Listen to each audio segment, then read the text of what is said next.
Hello friends. तो हम study कर रहे थे pair of linear equation in two variables, और इससे पहले की वीडियो में एक्सरसाइज 3.4 हमने सॉल्व की थी एलिमिनेशन मेथड। उससे पहले हमने सॉल्व की थी सब्स्टिट्यूशन मेथड, एलिमिनेशन मेथड। दो मेथड हम सीख चुके हैं of solving the pair of linear equation in two variables, और एक्सरसाइज के सारे क्वेश्चंस हमने सॉल्व किए हैं। ठीक है, इस वीडियो में एक्सरसाइज 3.5 यानी क्रॉस मल्टीप्लिकेशन मेथड हम सीखेंगे और एक्सरसाइज 3.5 भी सॉल्व करेंगे। देखो, cross multiplication method, substitution method और एलिमिनेशन मेथड, ये तीनों के तीनों method of pair of linear equations को सॉल्व करने के तीनों मेथड हमने एक वीडियो में सिखाए। अगर आप वो वीडियो देखे हैं तो ठीक है, आपको तीनों मेथड पता होंगे, और नहीं देखे हैं तो आप पहले जाके वो वीडियो जाके देखें। ठीक है, तो डिस्क्रिप्शन बॉक्स में हम उसका लिंक डाल देंगे। तो आज हम सीखते हैं क्रॉस मल्टीप्लिकेशन मेथड। सीख चुके हैं, लेकिन सवालों के माध्यम से एक दो सवाल लेंगे हम। पहले हम क्रॉस मल्टीप्लिकेशन मेथड सीखेंगे, फिर उसके बाद एक्सरसाइज 3.5 पे आएंगे। ठीक है, एक्सरसाइज 3.5 जो है वो क्रॉस मल्टीप्लिकेशन मेथड पर ही पूरी बेस्ड है। ठीक है, एक्सरसाइज 3.5 और एक्सरसाइज 3.5 लगाने से पहले कुछ एग्जाम्पल्स दिए गए हैं, आप देख रहे होंगे। एग्जाम्पल सरल हैं, लेकिन वे फिर भी एक दो एग्जाम्पल्स हैं जिसमें आपको प्रॉब्लम आ सकती है। तो हम पहले उन एग्जाम्पल्स को डिस्कस करेंगे और फिर उसके बाद जो है एक्सरसाइज 3.5 स्टार्ट करेंगे। तो आज जो भी है वो क्रॉस मल्टीप्लिकेशन मेथड से ही हम इक्वेशंस को सॉल्व करेंगे। तो सबसे पहले जो एग्जाम्पल नंबर 15 है, एग्जाम्पल नंबर 15 सॉल्व करते हैं। क्रॉस मल्टीप्लिकेशन मेथड लिख लेते हैं। Cross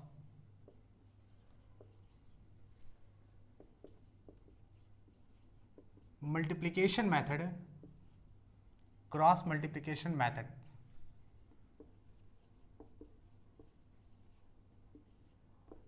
of solving the pair of linear equations in two variables. ठीक है, तो एग्जाम्पल नंबर 15 में क्या बताया है पहले देखो। हो सकता है कि एग्जाम्पल्स में प्रॉब्लम आ रही हो, तो हम पहले एग्जाम्पल्स, दो एग्जाम्पल्स हैं, एग्जाम्पल नंबर 15 और एग्जाम्पल नंबर 16, ये दोनों एग्जाम्पल्स पहले डिस्कस करेंगे, उसके बाद एक्सरसाइज पे चलेंगे। एग्जाम्पल नंबर 15 में क्या बताया कि for which value of p does the pair of equations given below has a unique solution. ठीक है, यहाँ पर जो पेयर ऑफ लीनियर इक्वेशंस दी गई हैं आपको, 4x plus p y, 4x plus p Y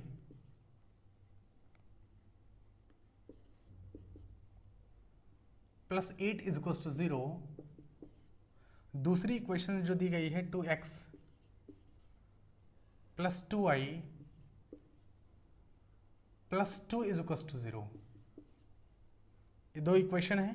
ठीक है, ये इक्वेशन नंबर 1 है और ये इक्वेशन नंबर 2 है। ठीक है, और आपसे सवाल क्या है, पूछा गया है कि for which value of p does the pair of equations have given below has unique solution. यानी p की कौन सी वैल्यू पर, यहाँ पर जो p है, इस p की कौन सी वैल्यू पर पेयर ऑफ लीनियर इक्वेशंस का एक यूनिक वैल्यू निकल के आएगा, यानी यूनिक सॉल्यूशन आएगा। ठीक है, यूनिक सॉल्यूशन आएगा। ठीक है, तो ये पेयर ऑफ लीनियर इक्वेशन है। ठीक है, और इनका यूनिक सॉल्यूशन हमें निकालना है। तो p की ऐसी कौन सी वैल्यू होगी जिसके लिए in pair of linear equations का यूनिक सॉल्यूशन होगा। सबसे पहली बात, क्या हमें यूनिक सॉल्यूशन का जो कंडीशन है क्या पता है हमें। ठीक है, तो सबसे पहले तो हम कंडीशन आपको लिख के देते हैं। हम पढ़ चुके हैं इस चीज़ को, बहुत ही डिटेल्ड में पढ़े हुए हैं कि यूनिक सॉल्यूशन का क्या कंडीशन होता है और नो सॉल्यूशन का क्या कंडीशन होता है और इनफाइनाइट मैनी सॉल्यूशंस का क्या कंडीशन होता है और इनके क्या मतलब होते हैं। सारी चीज़ें डिटेल्ड में डिस्कस कर चुके हैं। ठीक है, तो अगर आपने स्टडी नहीं की तो पहले जाके चैप्टर स्टडी करें।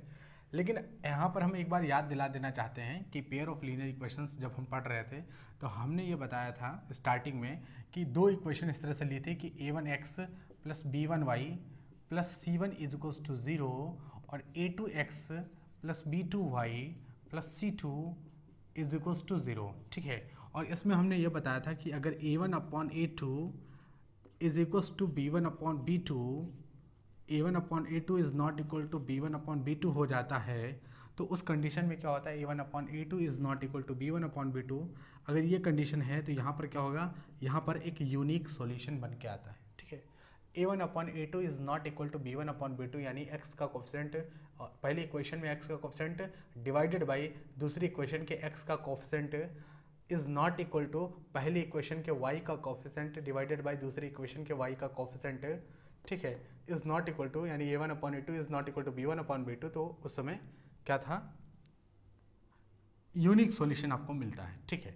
अगर कंडीशन कुछ ऐसी हो जाती थी A1/A2 is equal to B1/B2, इस केस में क्या होता था, इस केस में होता था कि नो सॉल्यूशन, इस केस में क्या मिलता था, नो सॉल्यूशन, ठीक है। यानी अगर ये बराबर हो जाएंगे A1/A2 is equal to B1/B2, तो उस केस में नो सॉल्यूशन मिलेगा, अगर ये इक्वल टू नहीं होंगे तो यूनिक सॉल्यूशन मिलेगा। और अगर ऐसा हो जाए A1/A2 is equal to B1/B2 is equal to C1/C2, तो ये क्या कंडीशन थी, ये कंडीशन थी इनफाइनाइट नंबर ऑफ सॉल्यूशंस आपको मिलेंगे।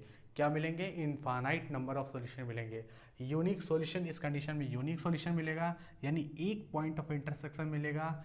इस कंडीशन में नो सॉल्यूशन मिलेगा, यानी कोई पॉइंट ऑफ इंटरसेक्शन नहीं मिलेगा। लाइंस पैरेलल होंगी, यहाँ पर लाइंस किस तरह होंगी, ऐसे पॉइंट ऑफ इंटरसेक्शन मिलेगा इस तरह से, यहाँ पर लाइंस पैरेलल होंगी और यहाँ पर लाइन कोइंसिडेंस होगी, यानी यहाँ इस कंडीशन में लाइंस एक ही लाइंस पर दूसरी लाइंस इस तरह से बनी होगी, ठीक है। तो इनफाइनाइट नंबर ऑफ सॉल्यूशंस के लिए ये कंडीशन लगा दो, नो सॉल्यूशन के लिए ये कंडीशन लगा लो, और वन सॉल्यूशन जो कि यूनिक सॉल्यूशन होगा उसके लिए ये वाली कंडीशन लगा दो। हमसे इस सवाल में क्या बात की गई बताइए, ये सवाल है और हमसे पूछा गया कि P का ऐसा कौन सा वैल्यू हम रख दें कि इसके लिए यूनिक सॉल्यूशन मिले। तो यूनिक सॉल्यूशन तो हम तुरंत समझ गए भाई, P का ऐसा कौन सा वैल्यू रखा जाए जिसके लिए यूनिक सॉल्यूशन मिले। तो हम यहाँ से तुरंत हमारे दिमाग में एक बात गई कि यूनिक सॉल्यूशंस के लिए क्या होता था। अब कंडीशंस तो हमने समझा दिए, रिवाइज भी कर दिया, तब तो हम सब कर ही सकते हैं।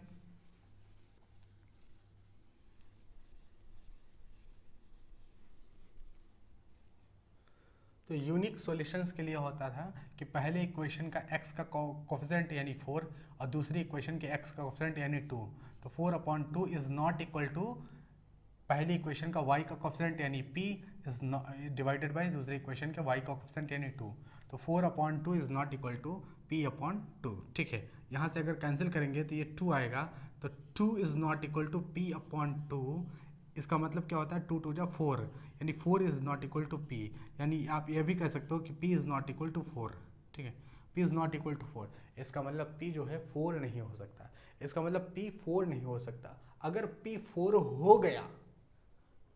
हो गया तो क्या हो जाएगा, A1/A2 is not equal to B1/B2, ये इक्वल नहीं होगा। यूनिक सॉल्यूशन तब मिलेगा जब p 4 नहीं होगा, p की वैल्यू 4 नहीं हो सकती, यहाँ p 4 नहीं हो सकता, तब आपको यूनिक सॉल्यूशन मिलेगा।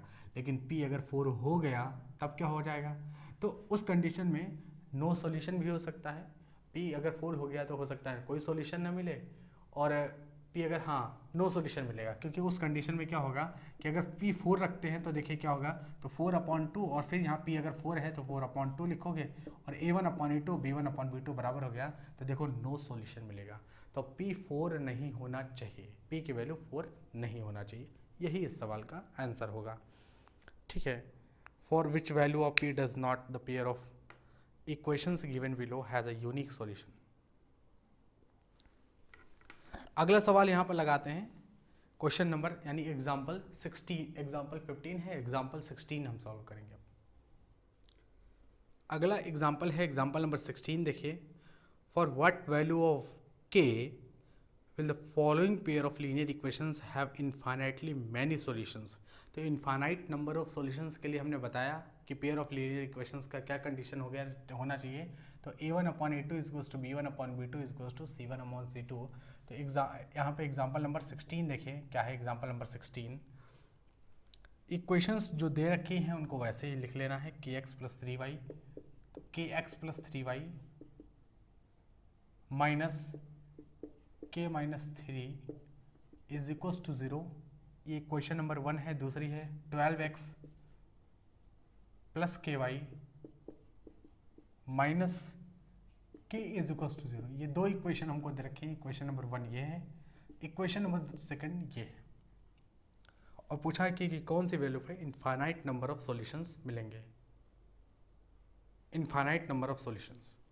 अगर आपको इनफाइनाइट नंबर ऑफ सॉल्यूशंस चाहिए इन दोनों इक्वेशन से, तो कंडीशंस होगी a1/a2, यानी x का कोफिशिएंट k, यहाँ पर x का कोफिशिएंट 12, y का कोफिशिएंट 3, यहाँ y का कोफिशिएंट k, यहाँ पर कांस्टेंट टर्म -k-3, यहाँ पर कांस्टेंट टर्म -k, ये सब आपस में बराबर होंगे तब इनफाइनाइट नंबर ऑफ सॉल्यूशंस आपको मिलेंगे। ठीक है, अगर ये आपस में बराबर हुआ तो एक बार इसको इसके बराबर रखना होता था और एक बार इसको इसके बराबर रखना था। ठीक भाई, यही तो कर सकते हैं, एक बार इसको इसके बराबर रखते हैं, फिर एक बार इसको इसके बराबर रखते हैं और फिर हम सॉल्यूशंस को सॉल्व करते हैं। ठीक है, तो यहाँ पर देखिए k/12 is equals to k-3 divided by k, और यहाँ पर दोनों में माइनस है ना, दोनों में माइनस है तो ये माइनस माइनस कैंसिल हो गया। ठीक, तो k/12 is equals to k-3 divided by k, अगर करोगे तो k स्क्वायर आ जाएगा, और यहाँ इधर को सॉल्व करोगे तो 12k माइनस 12×3 36, यानी जो ये तो एक क्वाड्रेटिक इक्वेशन बन गई भाई, ये तो एक क्वाड्रेटिक इक्वेशन बन गई। कौन सी बन गई क्वाड्रेटिक इक्वेशन? कैसी क्वाड्रेटिक इक्वेशन? तो देखिए k² minus 12k plus 36 is equal to 0, ये क्वाड्रेटिक इक्वेशन तैयार हो गई। k की दो वैल्यू यहाँ पर आएंगे। ठीक है, दूसरी कंडीशन की थी, इसको इसके बराबर रखते हैं, तो 3/k is equal to -k-3 divided by -k, यहाँ से ये कैंसिल हो जाएगा माइनस माइनस, और देखिए 3/k is equals to k-3 divided by k, 3 के इधर मल्टीप्लाई करेंगे, क्रॉस मल्टीप्लिकेशन इधर जाएगा, k² माइनस 3k, ये भी क्वाड्रेटिक इक्वेशन बनके तैयार होगी, ये भी क्वाड्रेटिक इक्वेशन बनके। ठीक है, तो यहाँ पर क्या आ जाएगा k² माइनस 3k। ठीक है, यहाँ पे आप देख सकते हो कि ये 3k जो है, अगर इधर हम लेके आए, इस 3 को इधर लाते हैं या उधर ही इसको ले जाते हैं, तो ये देखो k² माइनस 6k आ जाएगा, इज इक्वल्स टू 0 हो जाएगा। k² minus 6k is equals to 0।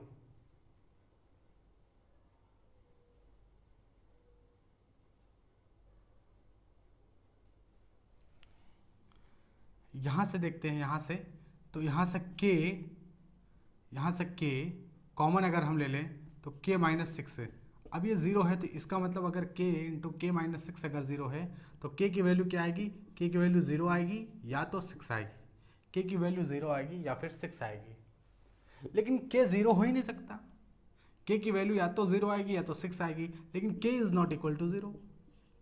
k denominator में कभी 0 हो सकता है, तो k डिनोमिनेटर में, इसलिए k तो 0 हो ही नहीं सकता। k अगर 0 नहीं हो सकता तो k की वैल्यू क्या होगी? 6 हो जाएगी। यहाँ से k की वैल्यू क्या हो जाएगी? 6 हो जाएगी। इस इक्वेशंस को जब आप सॉल्व करोगे तो यहाँ से भी k का वैल्यू 6 आएगा। जैसे यहाँ पे रखते हैं 0, रखते हैं यहाँ पे 0, अगर यहाँ पे आप 0 रख दो तो अगर 0 यहाँ रखो तो 0² और 12 इंटू 0 तो 12 0, तो 36 आ गया, सेटिस्फाई नहीं हुआ। लेकिन अगर 6 रख दो तो 6 रखने से देखिए सेटिस्फेक्शन होता है कि नहीं होता है।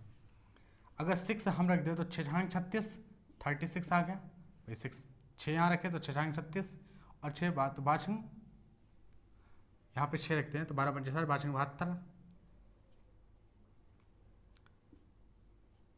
72, 12 6 72, और ये 36 पहले से ही प्लस का ये। ठीक है, तो 36 36 72 हो गया, ये कैंसिल हो गया।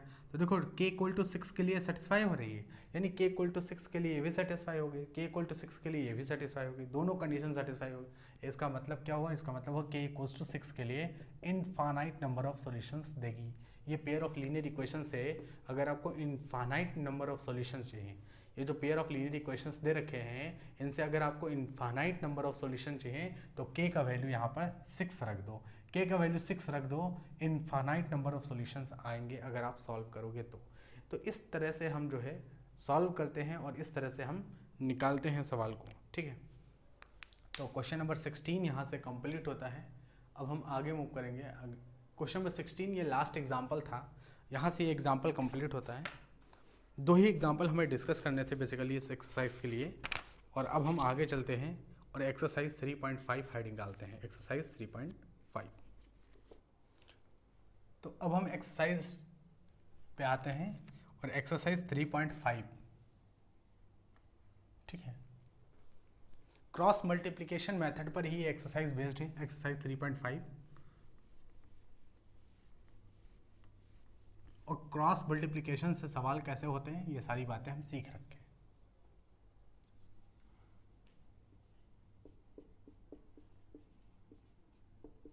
Exercise 3.5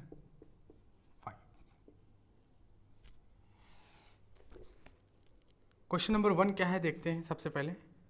which of the following pair of linear equations has a unique solution, no solution और इनफाइनाइटली मैनी सॉल्यूशंस।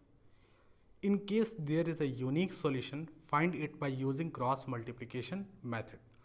देखिए इसमें ये पूछा है, क्वेश्चन 4 पार्ट दिए हैं, क्वेश्चन नंबर पहले के 4 क्वेश्चन हैं और पूछा यह है कि कौन सी equations, pair of linear equations दे रखा है, पूछा है इनफाइनाइट नंबर ऑफ सॉल्यूशन मिलेंगे या कोई सॉल्यूशन नहीं होगा, नो सॉल्यूशन या यूनिक सॉल्यूशन होगा। अगर यूनिक सॉल्यूशन मेथड अगर यूनिक सॉल्यूशन मिलता है, ठीक है, तो आप क्रॉस मल्टीप्लिकेशन मेथड से सॉल्व करके दिखाएं, ठीक।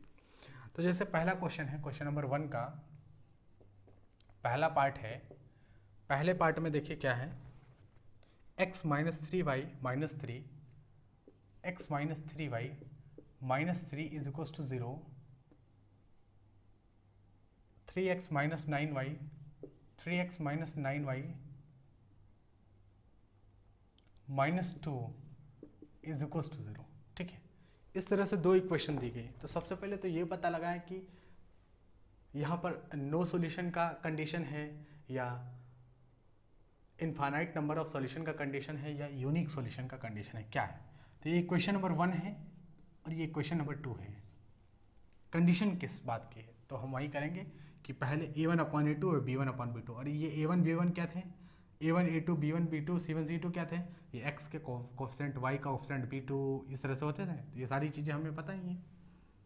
तो पहली इक्वेशन में x का कोफिशिएंट क्या है 1, दूसरी इक्वेशन में x का कोफिशिएंट 3, पहली इक्वेशन में y का कोफिशिएंट है -3, दूसरी इक्वेशन में y का कोफिशिएंट है -9। अब आप देखो यहाँ पर a1/a2 और b1/b2 ये हमने लिख दिया, ठीक है। 3 3 जा 9, यानी एक तरह से देखा जाए तो इसको सॉल्व करने के बाद 1/3 आ गया और इसको भी सॉल्व करने के बाद 1/3 आ गया, ठीक। और ये दोनों आपस में बराबर हो गए। इसका मतलब a1/a2 b1/b2 बराबर हो गए। इसका मतलब क्या हुआ कि a1/a2 b1/b2 बराबर हो गए। और ये जो कंडीशन है ये किसकी है, ये है पैरेलल लाइंस की कंडीशन, मतलब नो सॉल्यूशन, कोई सॉल्यूशन नहीं मिलेगा। अगर कोई सॉल्यूशन नहीं मिलेगा तो हम सॉल्व क्यों करें, हम सॉल्व तब ही करेंगे क्रॉस मल्टीप्लिकेशन मेथड से जब यूनिक सॉल्यूशन मिलेगा। तो कंडीशन, इसीलिए तो हमने बताया ना कि इक्वेशंस को देखने के बाद आप तुरंत तय कर पाओगे कि सॉल्यूशन मिलेगा या नहीं मिलेगा, ठीक। तो a1/a2 is equal to b1/b2, इसका मतलब नो सॉल्यूशन मिलेगा, ठीक। चलते हैं अगले सवाल पे। दूसरा पार्ट देखते हैं, 2x plus y minus 5, 2x plus y ऐसे इक्वल टू 5 लिखा हुआ है ना। जब आप क्रॉस मल्टीप्लिकेशन मेथड से सवाल लगाते हो तो आप इक्वल टू करके नहीं, इक्वल टू के जो भी उधर होता है उसको इधर ले आते हैं, ठीक है। तो -5 इज इक्वल टू 0, ठीक, डायरेक्ट ऐसे लिखते हैं। कभी भी सॉल्यूशन को सॉल्व करना हो तो इक्वल टू वाला इधर ले आओ फिर सॉल्व करो। एलिमिनेशन मेथड को छोड़कर क्रॉस मल्टीप्लिकेशन मेथड में तो कंपलसरी होता है कि आप इधर लेके आओ उसको, एक तरफ इक्वल टू के 0, एक तरफ सारी इक्वेशंस के बाद, ठीक है। 3x plus 2y, 3x plus 2y -8 is equal to 0। तो ये आपको इक्वेशंस दी गई हैं और आपसे पूछा गया है कि बताइए कौन सा कंडीशंस होगा तीनों में से। अगर यूनिक सॉल्यूशन वाला कंडीशन आता है तो आप इन इक्वेशंस को सॉल्व करो। तो आप कहेंगे a1/a2, यानी पहली इक्वेशंस का x का कोफिशिएंट 2, दूसरी इक्वेशन का x का कोफिशिएंट 3, डिवाइड करेंगे पहली इक्वेशन का y का कोफिशिएंट 1, दूसरी इक्वेशन का y का कोफिशिएंट 2। ये देखिए बराबर नहीं आया, और अगर बराबर नहीं आया तो यूनिक सॉल्यूशन बन गया। अब हमें ये सॉल्व करना पड़ेगा। अब इस कंडीशन में a1/a2, इसका मतलब क्या है, इसका मतलब है कि a1/a2 is not equal to b1/b2। अगर a1/a2 b1/b2 के बराबर नहीं आता है तो यूनिक सॉल्यूशंस बनता है उस कंडीशन में। और उस कंडीशन में हमसे बताया है कि यूनिक सॉल्यूशन बनेगा तो आप सॉल्व करके भी देखो। चलो इस इक्वेशन को हम सॉल्व करते हैं क्रॉस मल्टीप्लिकेशन मेथड की तरह। बहुत सिंपल मेथड है लेकिन कन्फ्यूजन्स बहुत ज़्यादा होती है लोगों को इस मेथड में, तो कन्फ्यूजन्स को दूर करना है तो आप बहुत ध्यान से आप इसे देखो और बहुत सिंपल मेथड से हम इसे इक्वेशंस को सॉल्व करेंगे। सबसे पहला स्टेप होता है क्या कि यहाँ पर कॉलम बना लो, ठीक, कॉलम ऊपर बना लो। जैसे x का ऑप्शन 2 है और y का ऑप्शन 3 है, यहाँ पर दूसरी इक्वेशन का x का ऑप्शन 3 है तो यहाँ x के कोफिशिएंट का कॉलम है, ऐसे ही y के कोफिशिएंट का कॉलम। तो पहली इक्वेशन y का कोफिशिएंट 1 है और दूसरी इक्वेशन में y का कोफिशिएंट 2 है, ठीक है। और पहली इक्वेशन में जो कांस्टेंट टर्म है वो -5 है, दूसरी इक्वेशन में जो कांस्टेंट टर्म है वो -8 है। ऐसे कॉलम बना लो, बहुत ज़्यादा सही रहता है, गलती नहीं होगी। हाँ, अब एग्जामिनेशन में आप लगा रहे हो सवाल तो बना लेना कॉलम, ठीक। ये हमने कॉलम इसलिए बनाया ताकि गलती ना हो, ठीक है। अब आप ऐसे लिखो, x के नीचे लंबी सी लाइन, फिर उसके बाद y के नीचे सेम और फिर उसके बाद 1। क्रॉस मल्टीप्लिकेशन मेथड से हम कर रहे हैं, बहुत सिंपल मेथड है। देखिए कैसे x के नीचे आपको कॉलम रखने हैं, लेकिन जो x के कोफिशिएंट से कॉलम बना है उसको छोड़कर x के नीचे बाकी के 2 कॉलम आपको लिख देने हैं।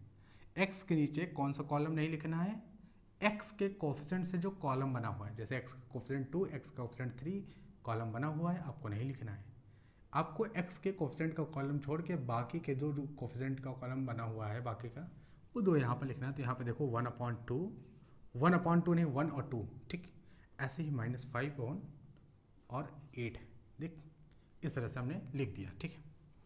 ऐसे ही y के नीचे क्या रखेंगे, तो y के कोफिशिएंट वाला कॉलम नहीं रखेंगे, बाकी जो 2 कॉलम बचा है वो यहाँ रख देंगे, ठीक। लेकिन हम ऐसे ही चलते ऐसे हैं, तो ये अगर हम नहीं इंक्लूड करेंगे तो फिर ये करेंगे, फिर उसके बाद आएगा, क्योंकि ऐसे ही सिस्टम चलेगा। ऐसा नहीं है कि इसे इंक्लूड नहीं करना है तो फिर लाओ इसको यहाँ लिख दें और फिर इसको यहाँ लिख दें, ना ना ना, गलती मत करियो। एक बात और ध्यान रखना है, जो चीज़ यहाँ लिखी है वही चीज़ यहाँ पर होगी, ये बात याद रखना। इसीलिए हम आप ऐसे वाला याद कर लो कि ऐसे ही लिखना है, आगे ही जानना है, या फिर आप ये याद कर लो कि यहाँ पर जो चीज़ लिखा है यहाँ पर लिख दो।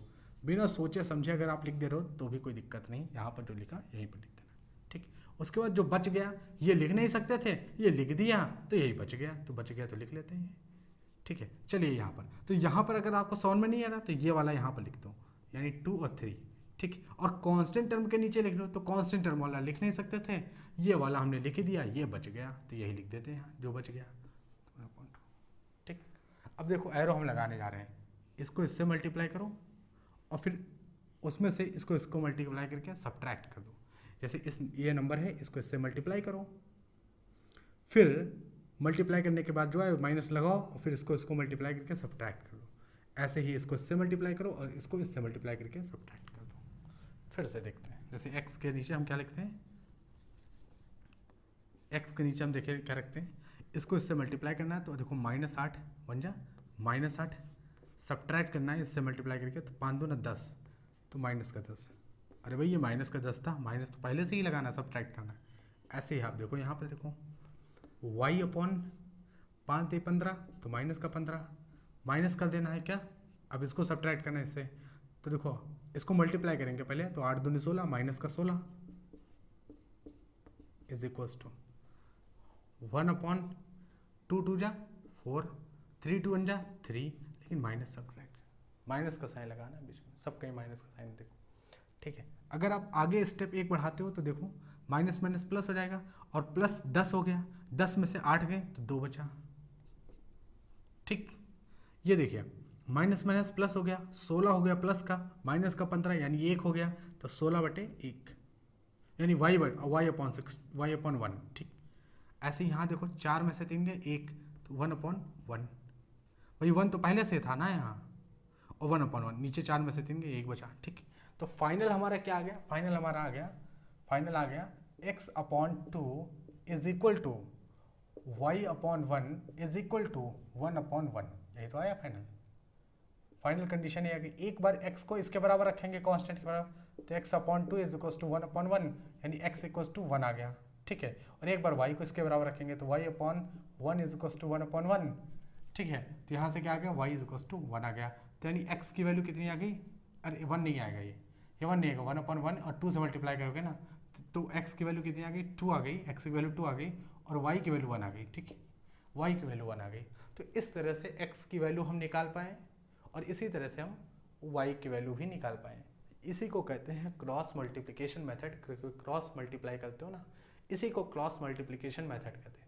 तो अगर दो पेयर ऑफ लीनियर इक्वेशंस दी जाएं और आपसे कहा जाए क्रॉस मल्टीप्लिकेशन मेथड से आप सॉल्यूशन बताओ, तो यही मेथड आप लगाना, कभी सवाल गलत नहीं होना। बहुत ही सिंपल मेथड है और ये जो कॉलम है वो कॉपी में मत बना देना, ठीक। ये कॉलम आपके दिमाग में हो या रबर साइड में बना लो, फिर उसके बाद ये अप्लाई करो। इससे कॉलम बनाने से फ़ायदा ये होगा कि गलती नीचे नहीं होगी, कौन सा रखना है नहीं रखना। जब बहुत ज़्यादा प्रैक्टिस हो जाएगी तो कॉलम की ज़रूरत भी नहीं पड़ेगी, इक्वेशंस को देख के आप बना दोगे, ठीक। तो इस तरह से पेयर ऑफ लीनियर इक्वेशंस को क्रॉस मल्टीप्लिकेशन मेथड के द्वारा सॉल्व करते हैं, ठीक। अगला क्वेश्चन हम देखते हैं, अगला पार्ट यानी तीसरा question.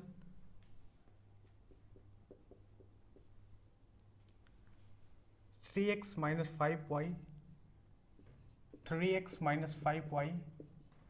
Minus 20 is equal to 0। 20 उधर था तो हम इधर ले आए तो माइनस का हो गया है। 3x minus 5y minus 20 is equal to 0। दूसरी इक्वेशन है 6x minus 10y minus 40 is equal to 0।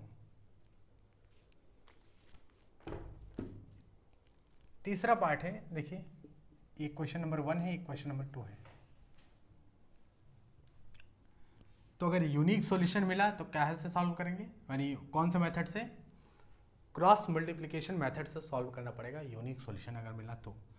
x का कोफिशिएंट क्या आ गया, पहले इक्वेशन का 3, दूसरी इक्वेशन का x का कोफिशिएंट 6, ऐसे ही पहली इक्वेशन का x का कोफिशिएंट माइनस y का कोफिशिएंट माइनस 5 और दूसरी इक्वेशन से y का कोफिशिएंट माइनस 10। क्या ये बराबर है, 5 दूनी 10, 3 दूनी 6, इसका मतलब 1/2 इज इक्वल टू 1/2। इसका मतलब a1/a2 is equal to b1/b2। अगर ये बराबर है तो ये कंडीशन है किसकी, पैरेलल की कंडीशन है, तो हम सॉल्व ही नहीं करेंगे। यूनिक सॉल्यूशन अगर मिलता तो हम सॉल्व करते। ये पैरेलल लाइंस की कंडीशन है। पैरेलल लाइंस यानी इस कंडीशन में क्या होगा, इस कंडीशन में नो सॉल्यूशन मिलेगा। ये दोनों लाइंस पैरेलल हैं आपस में। एक्चुअल में क्या है कि a1/a2 is equal to b1/b2 का मतलब होता है दोनों लाइंस पैरेलल हैं, तो सॉल्यूशन मिलना ही नहीं है, ठीक है। तो चलिए हम सॉल्व करते हैं। अगला पार्ट क्वेश्चन नंबर 4 देखते हैं। लास्ट पार्ट आज हम सॉल्व करेंगे। लास्ट क्या है, अब हम लास्ट पार्ट सॉल्व करते हैं। चौथा, x minus 3y minus 7 is equal to 0। 3x minus 3y minus 15 is equal to 0।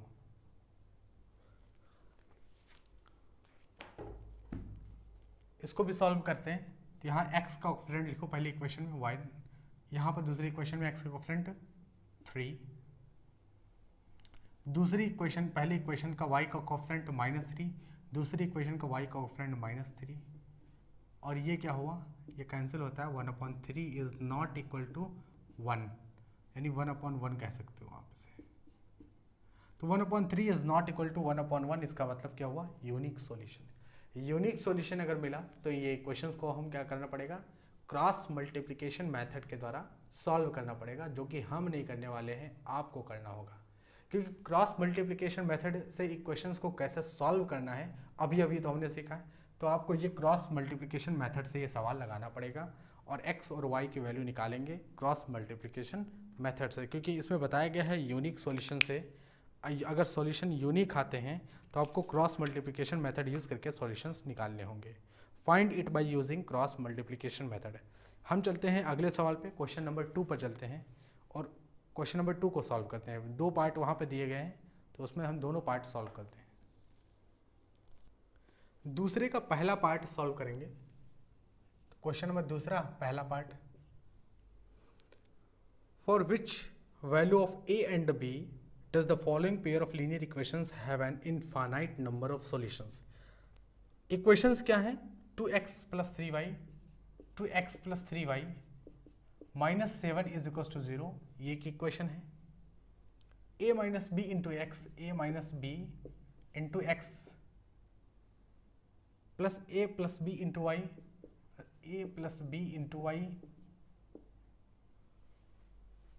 Minus ये इक्वल टू लिखा है 3a plus b minus 2, 3a plus b minus 2, ये पूरा का पूरा इक्वेशन है, ये पूरा इक्वेशन लिखा हुआ है। ठीक है, इसको आप इधर लाते हो, अगर आप ये चीज़ इधर लेके आते हो इक्वल टू के, तो आता क्या है, ये माइनस पूरा हो जाएगा ऐसे और ये 0 हो जाएगा उधर। ठीक, इस तरह से लिखा हुआ था, तो हम इधर लेके आए। अब बताना क्या है कि a और b की ऐसी कौन सी वैल्यूज हैं जिनको रख दिया जाए तो इनफाइनाइट नंबर ऑफ सॉल्यूशंस हमें मिले। यही तो पूछा गया है सवाल में कि for what values of a and b does the following pair of linear equations have an infinite number of solution। तो इनफाइनाइट नंबर ऑफ सॉल्यूशंस की कंडीशंस क्या होती है? इनफाइनाइट नंबर ऑफ सॉल्यूशंस की कंडीशन होती है a1/a2 is equal to b1/b2 is equal to c1/c2। लिखते हैं पहली इक्वेशन का x का कोफिशिएंट 2, दूसरी इक्वेशन के x का कोफिशिएंट a माइनस बी, पहली इक्वेशन के y का कोफिशिएंट 3, दूसरी इक्वेशन के y का कोफिशिएंट a प्लस बी, तीसरी पहली इक्वेशन के x का कांस्टेंट टर्म -7, दूसरी इक्वेशन का constant term 3a plus b minus 2। भाई ये कांस्टेंट ही तो पूरा लिखा हुआ है ऐसे, और ये सब बराबर होने चाहिए आपस में।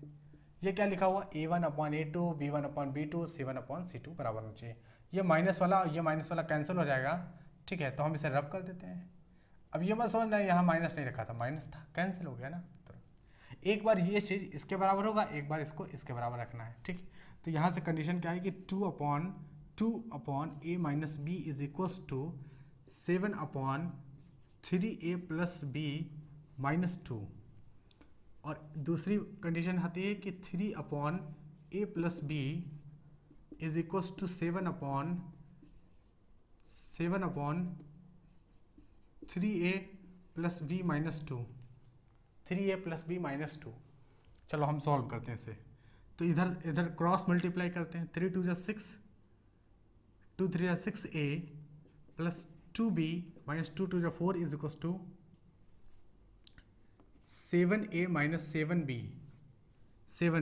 तो यहाँ से सॉल्व करते हैं, तो यहाँ देखो इधर आएगा माइनस का 7, तो 6a plus 2b minus 4 minus का 7a माइनस प्लस का 7b इज इक्वल्स टू 0। तो यहाँ देखो प्लस 6a माइनस का 7 है, तो कितना आ जाएगा, माइनस का a, ऐसे ही प्लस का 2b और प्लस का 7b यानी 9b आ जाएगा। फिर यहाँ से देखो माइनस का 4 बच गया, माइनस का 4 इक्वल्स टू 0। ठीक, को सॉल्व हुआ, नहीं सॉल्व हुआ। चलो यहाँ से देखते हैं, यहाँ को सॉल्व करते हैं। ए बी का वैल्यू सॉल्व नहीं हो, क्योंकि 2 वेरिएबल थे तो सॉल्व होगा, ऐसे 2 वेरिएबल होंगे तो कैसे सॉल्व होगा, सॉल्व ही नहीं होगा। यहाँ से देखते हैं, कुछ निकालते हैं, क्रॉस मल्टीप्लाई करते हैं यहाँ पर। तो 3 को इससे करते हैं, तो 3 3 जा 9a, 3 को b से करेंगे तो 3b, 3 2 जा 6, इधर मल्टीप्लाई करेंगे तो 7a प्लस 7b। ठीक है, a प्लस b से 7 से मल्टीप्लाई करेंगे। यहाँ से देखते हैं तो 9a plus 3b minus 6 minus 7a minus 7b is equals to 0। तो यहाँ से कितना आ गया, तो 9a में से 7a जाएगा, 9a माइनस 7a तो 2a बचेगा, और 3b और माइनस 7b तो माइनस 4b और माइनस का 6 इक्वल्स टू 0 बचे। ठीक, यहाँ से 2 कॉमन ले सकते हो, तो a minus 2b minus 3 is equals to 0। ये इक्वेशन 2 हो गई, ये इक्वेशन 1 हो गई। ठीक है, और 2 वेरिएबल हैं a और b, तो यहाँ से सॉल्व करते हैं।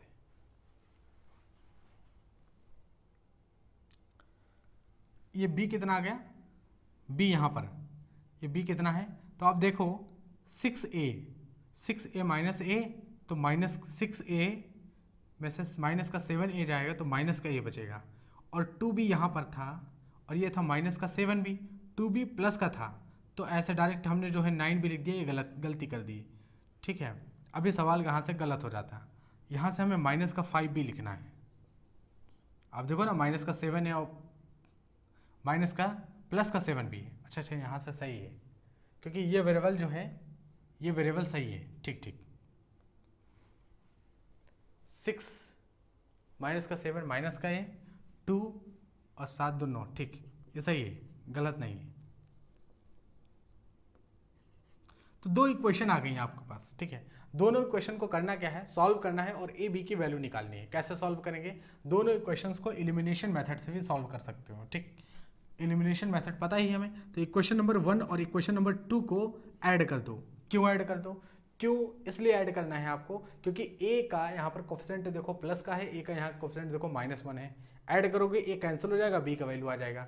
दोनों इक्वेशंस को हम ऐड कर देते हैं। ऐड करने से होगा क्या, देखो -a प्लस 9b माइनस का 4, ये इक्वेशन जाके इसमें ऐड कर देते हैं। तो +a माइनस का 2b माइनस का 3 = 0। अगर हमने ऐड की इक्वेशन नंबर 1 इक्वेशन नंबर 2 को ऐड किया तो अब देखो +a और -a कैंसिल हो जाएगा और 9b यहाँ पर है और यहाँ माइनस का 2b है तो 9 - 2 7b, 9 - 2 7b। ठीक है, यहाँ पर लिखते हैं 7b।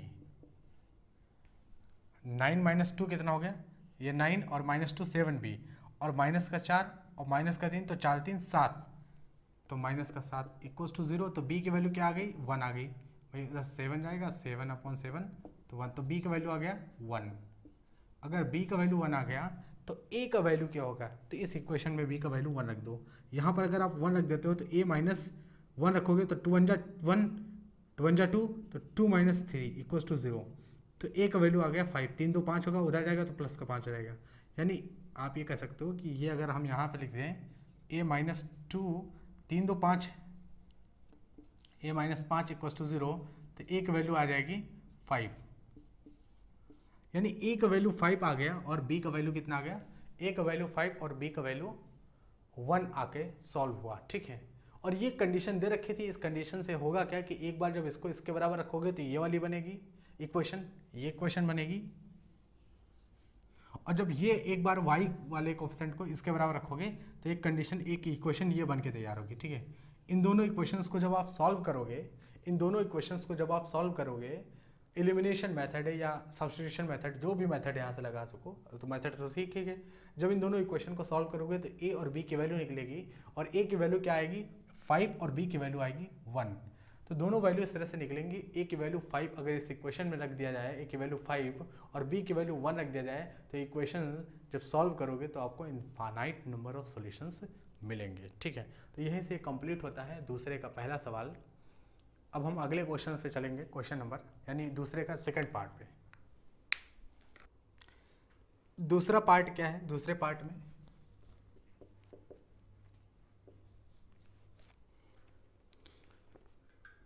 For which value of k की कौन सी वैल्यू पे will the following pair of linear equations have a no solution.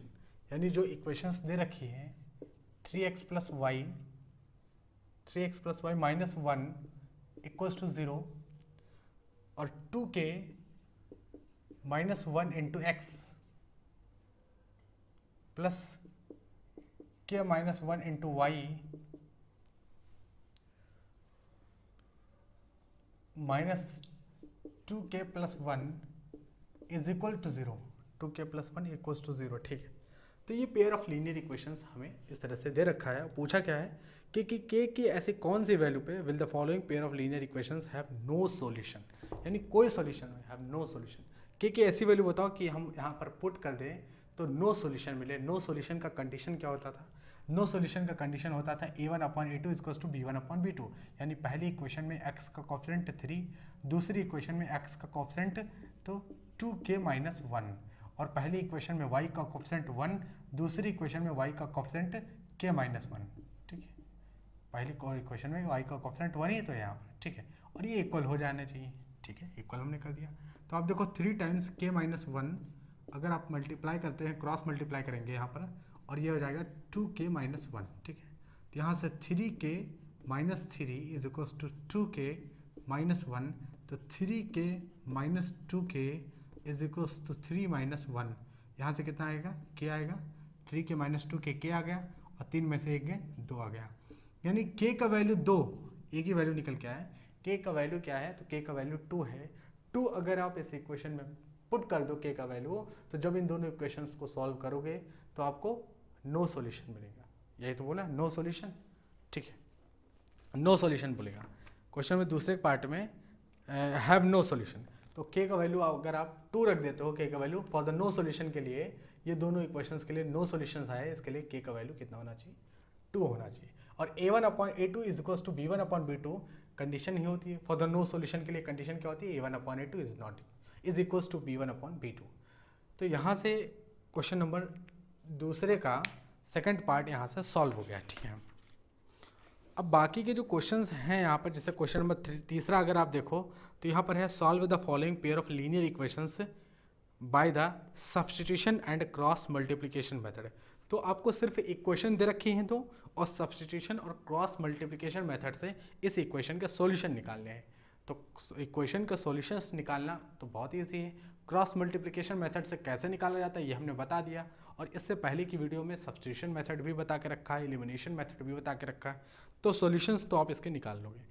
अगला जो क्वेश्चंस है, form the pair of linear equations in the following problems and find the solution of solutions if they exist by any algebraic method. अब देखिए इधर जो 5 questions दिए गए हैं 3.5 में, क्वेश्चन नंबर 4 के 5 पार्ट दिए गए हैं, और किसी भी मेथड से, बाय एनी अलजेब्राइक मेथड मतलब आप कोई सब्स्टिट्यूशन मेथड भी लगा सकते हैं, आप एलिमिनेशन मेथड लगाएं, आप क्रॉस मल्टीप्लिकेशन मेथड लगाएं, इससे कोई फर्क नहीं पड़ता। बस आपको अलजेब्राइक मेथड लगा के पेयर ऑफ लीनियर इक्वेशंस के सॉल्यूशंस लाने हैं। और क्वेश्चन नंबर 4 के हर एक क्वेश्चंस में आपको दोनों pair of linear equations form भी करनी है, बनानी भी है। तो हम इसको नेक्स्ट वीडियो में सॉल्व करेंगे, ठीक है। क्वेश्चन नंबर 4 के जितने भी पार्ट हैं सारे के सारे पार्ट नेक्स्ट वीडियो में सॉल्व करेंगे। तो आज इतना ही रखते हैं, मिलते हैं फिर नेक्स्ट वीडियो में, तब तक के लिए धन्यवाद।